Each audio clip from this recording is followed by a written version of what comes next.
તમારું દાન તમે કોને આપી રહ્યા છો? કયા માર્ગે જાય છે? ઉપનિષદે તો 6 પ્રકાર બતાવ્યા દાનના. શ્રદ્ધયા દેયમ, અશ્રદ્ધયા દેયમ, શ્રિયા દેયમ, રિયા દેયમ, ભિયા દેયમ, સંવિદા દેયમ. દાન આપવાના 6 પ્રકાર ઉપનિષદ બતાવે. શ્રદ્ધયા દેયમ, શ્રદ્ધાપૂર્વક આપો. જેટલું પણ આપો છો પણ શ્રદ્ધાથી આપો. અભાવથી આપશો તો દાન તો જશે અને એનું ફળ પણ જશે.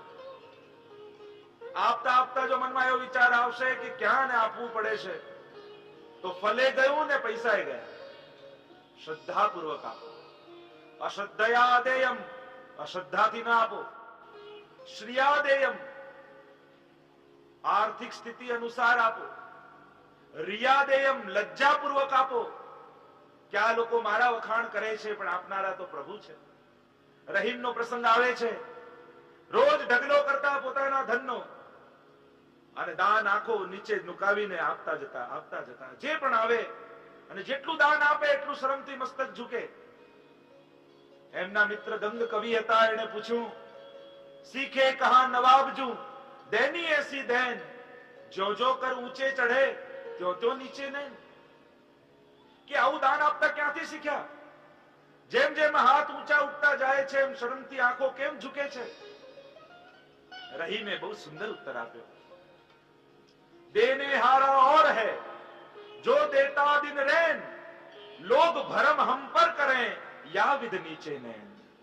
કે આપવા વાળો તો એ પરમાત્મા છે, દિવસ રાત આપી રહ્યો છે, પણ લોકો મારા હાથને જુએ છે, મારા વખાણ કરે છે, એટલે શરમથી મારું મસ્તક ઝૂકી જાય છે. આપો પણ મનમાં શરમ રાખો. આપો તો એ રીતે આપો કે સામે વાળાને નીચું ન જોવું પડે. આપનાર હાથ આંખો નીચે રાખે.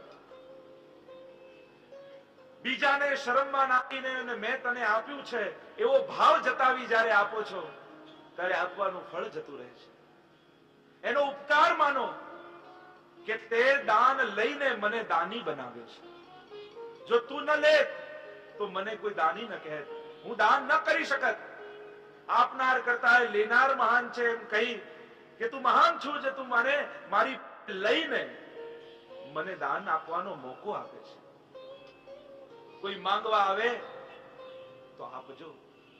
ભિખારી કેવલ ભીખ નથી માંગતો, શીખ પણ આપે છે. એ ભિખારી કટો લઈને સામે ઉભો હોય તો ભીખ નથી માંગતો, શીખ આપે છે કે ગયા જન્મમાં મેં પણ નતું આપ્યું એટલે મારા હાથમાં કટોરો આવ્યો. તુંય નહીં આપે તો હાથ બદલતા વાર નથી લાગતી, કટોરા તો એને જ રહે છે. યથાશક્તિ આપ. ભિયાદેયમ, ભયપૂર્વક આપો કે આપવાનો અહંકાર મનમાં ના આવી જાય. આપતી સમયે મનમાં અહમ ના આવી જાય કે મેં આપ્યું છે. હૃદયમાં દીનતા રાખો, કારણ કે આપ્યું છે તો પરમાત્મા તો જુએ જ છે. બીજો કોઈ જુએ ન જુએ, એ પ્રભુના આશીર્વાદ તો લાગ્યો નથી. કે ટ્રેનમાં ટ્રેન એક સ્ટેશન પાસે ઉભી રહી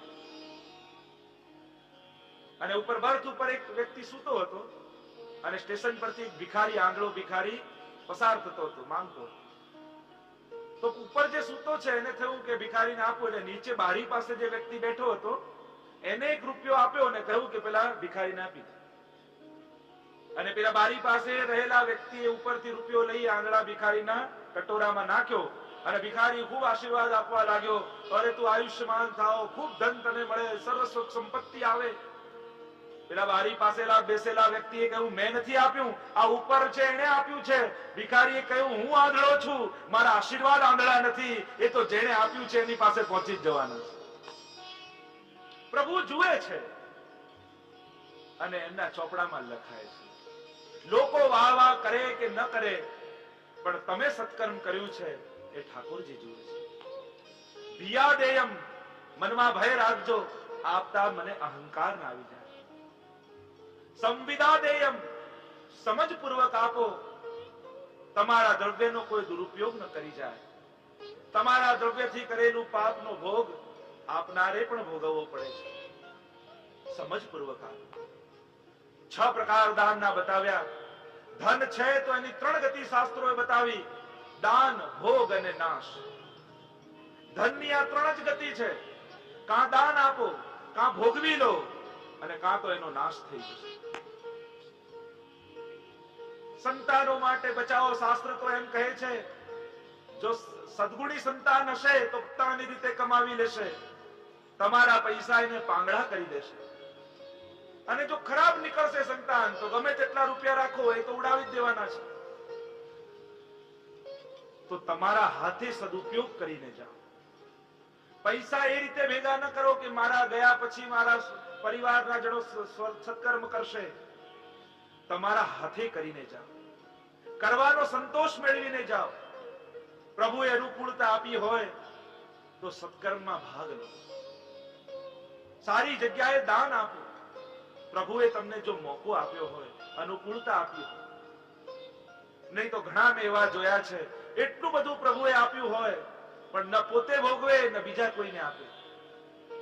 જો લક્ષ્મી જોડે 3 સંબંધ છે, ઘણા લક્ષ્મીના દાસ હોય, ઘણા પતિ બને અને ઘણા પિતા બને. દાસ હોય તો લક્ષ્મીની સેવા જ કર્યા કરે, સંગ્રહ જ કર્યા કરે, સંગ્રહ જ કર્યા કરે. ઘણા પતિ બને, પોતાના માટે જ ભોગવે, ન દાન આપે ન કોઈને મદદ કરે.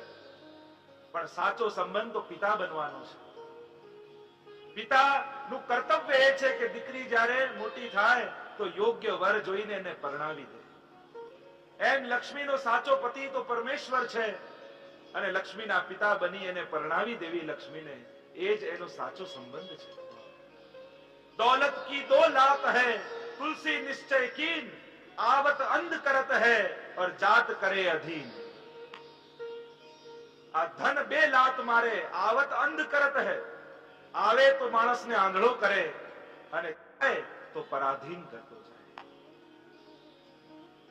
ઘણા વ્યક્તિઓ સમાજમાં એવા સારા છે તો એટલું બધું સમાજ માટે કરે, અને ઘણા એવા પણ જોયા છે પ્રભુ એટલું બધું આપ્યું છે પણ ઘણા તો એવા કંજૂસો. એક માણસ ઘરમાં અલમારી સાફ કરતો હતો અને સાફ કરતા કરતા ટિંચરની સીસી તૂટી ગઈ, ઢોળાઈ, તો હાથથી ચપ્પુથી આંગળી કાપી કે ટિંચર બગડે નહીં.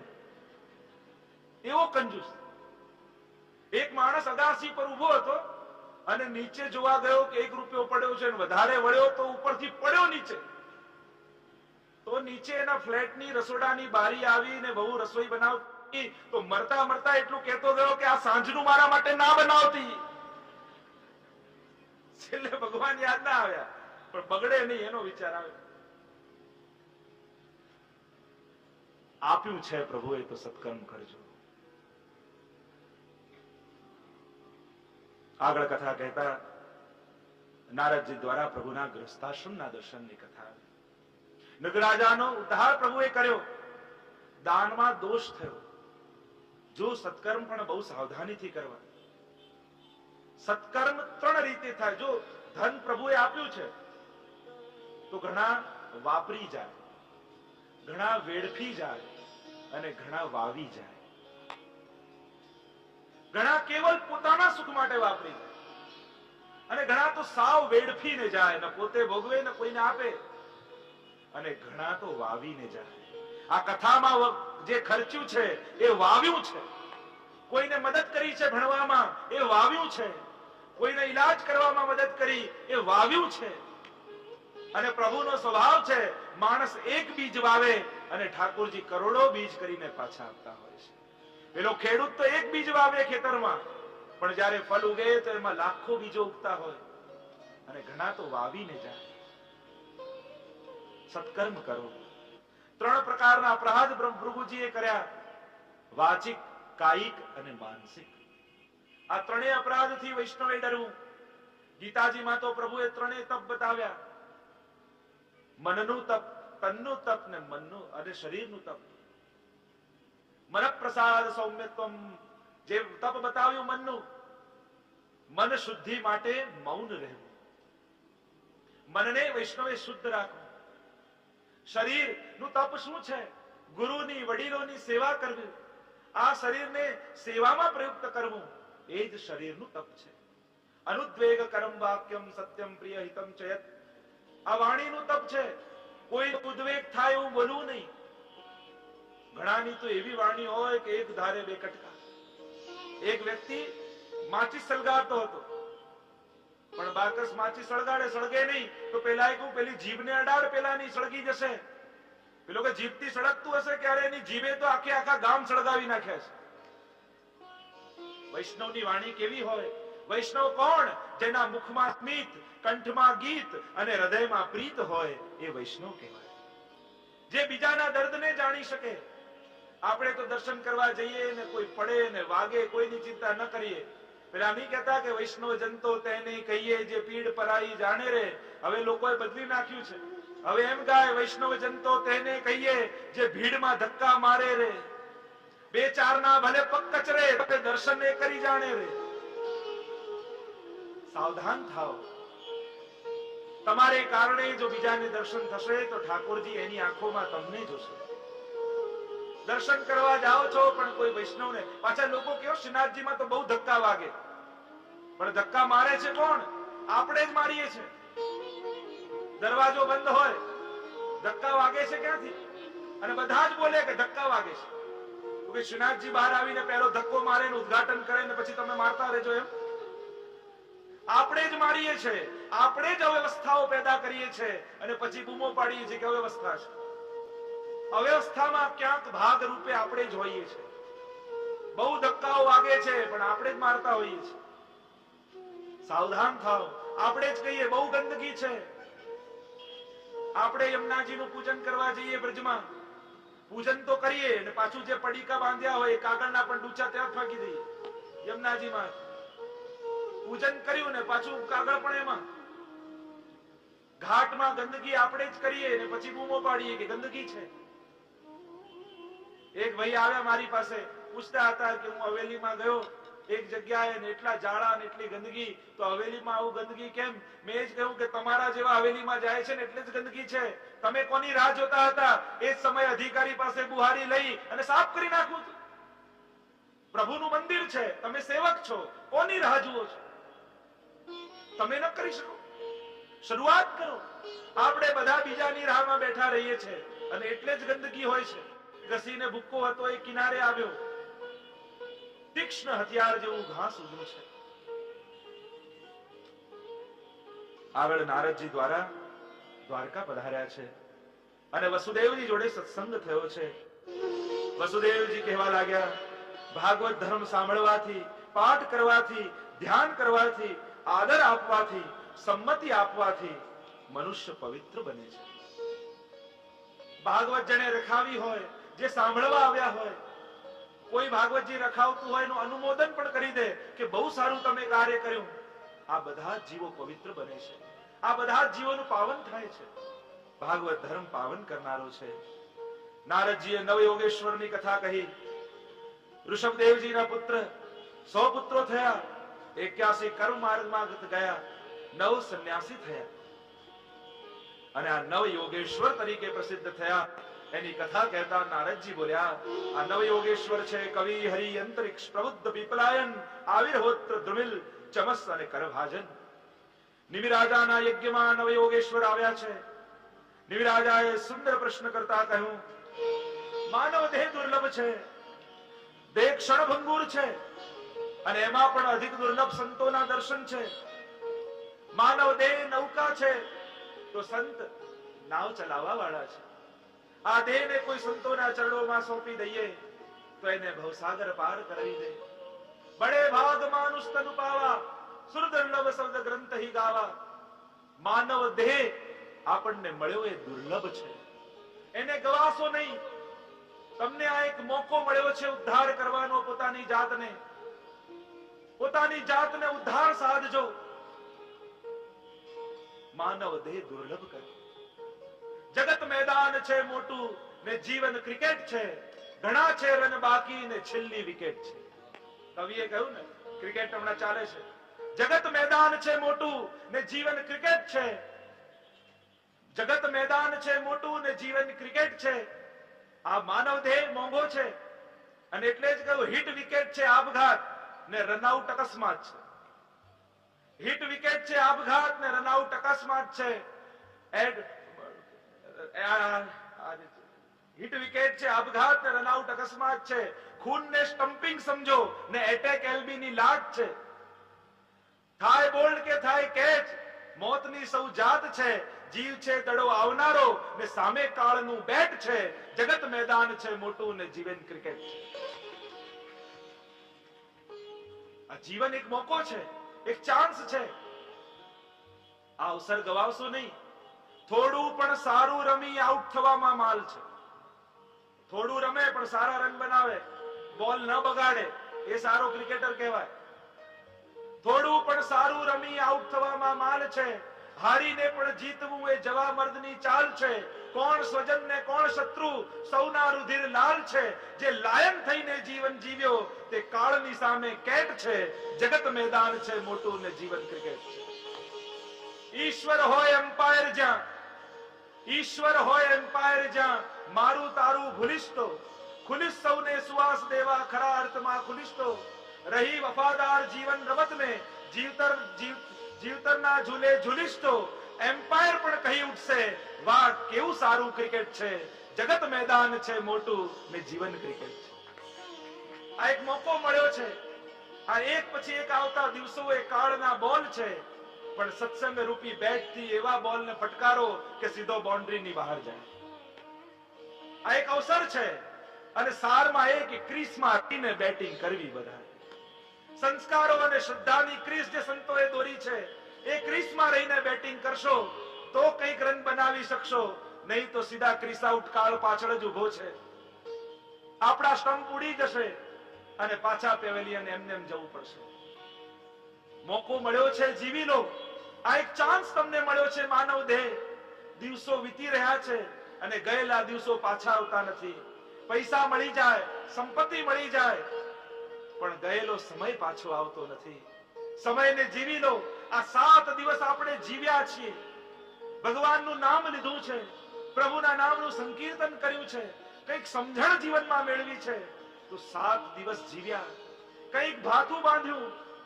હવે આ ભાગવત રૂપી ભાથું બાંધ્યું છે, એને વાગોળજો ઘરે જઈ. કથા ભલે કહેતા હોય લોકો કે ખંખેરીને બધા પાછા જતા રહે, પણ આ કથા કઈ ધૂળ નથી કે ખંખેરીને જાઓ. આ તો રસ છે, અને રસથી જે ભીંજાયેલો હોય એ ગમે તેટલો ખંખેરે કોરો થતો નથી. આ મારી કથા તમારો પીછો કરશે. ગમે ત્યાં જશો કથાના શબ્દો યાદ આવશે. જો જે આમ કીધું હતું, આમ આપણને રોક્યા હતા, આમ ટોક્યા હતા. સત્સંગ સારી જગ્યાએ નહીં, ખરાબ જગ્યાએ યાદ આવવો જોઈએ. આ તો પ્રેક્ટિસનું મેદાન છે. સાચી લડાઈ તો ઘરે જઈને છે. સિપાહી પ્રેક્ટિસના મેદાનમાં સારી પ્રેક્ટિસ કરતો હોય, પણ લડાઈમાં કહે કે હવે તો ફાવતું નથી, તો એ સારો સિપાહી ન કહેવાય. સારી જગ્યાએ બેઠા હો ને સારી વાત યાદ આવે એ કઈ ઉત્તમ પક્ષ નથી, પણ ખરાબ જગ્યાએ બેઠા હો અને ખરાબ કર્મ કરવા જતા હો ત્યારે સારી વાત યાદ આવી જાય. પ્રેક્ટિસમાં બહુ મહેનત કરતો હોય, પણ યુદ્ધના મેદાનમાં જો કામ ન કરે તો શું કામ? સત્સંગમાં તો બહુ ધ્યાનથી બેસીએ, મન લગાવીને બેસીએ, પણ સાચી લડાઈ તો ઘરે જઈને છે.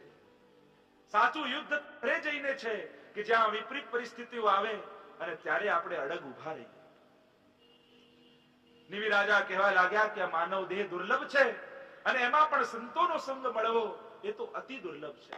દુર્લભમ પ્રેમે વૈતત દેવાનુગ્રહ હેતુકમ મનુષ્યત્વમ મુમુક્ષત્વમ મહાપુરુષ સંશય. શંકરાચાર્ય પણ કહ્યું 3 વસ્તુ દુર્લભ છે. મનુષ્યત્વ દુર્લભ છે, મુમુક્ષત્વ દુર્લભ છે, મોક્ષ પામવાની ઈચ્છા મનમાં થવી એ દુર્લભ છે, અને મહાપુરુષનું સાનિધ્ય મળવું એ દુર્લભ છે. આ 3 વસ્તુ જીવનમાં દુર્લભ છે. સુંદર ઉપદેશ નવ યોગેશ્વરોએ આપ્યા. કવિ નામના યોગેશ્વર કહેતા બોલ્યા, જે પણ કંઈ પણ કર્મ કરો એ પ્રભુને સમર્પિત કરીને કરો. હરિનામના યોગેશ્વરે 3 પ્રકારના ભક્તોની ચર્ચા કરી. ઉત્તમ ભાગવત, મધ્યમ ભાગવત અને પ્રાકૃત ભાગવત. જે પ્રાણી માત્રને ભગવદ ભાવથી જુએ, આત્મ સ્વરૂપે જુએ તે ઉત્તમ ભાગવત છે. જે ઈશ્વરમાં પ્રેમ કરે, ભક્તોમાં પ્રેમ કરે, પણ જે ભક્ત નથી એમાં દ્વેષ કરે એ મધ્યમ છે. કેવળ ભગવાનના સ્વરૂપમાં જ પ્રભુને જુએ અને બીજે ક્યાંય ન જુએ એ પ્રાકૃત ભાગવત છે. ચમસ નામના યોગેશ્વરે કહ્યું કે આ ધન તો સાધન છે ધર્મ કરવાનું. જેની પાસે ધન છે તો ભગવાને એને મોકો આપ્યો છે સત્કર્મ કરવાનો. તાળું ચાવી એક જ છે, એ જ ધનથી ઉદ્ધાર પણ કરી શકાય અને એનાથી બંધન પણ થાય છે.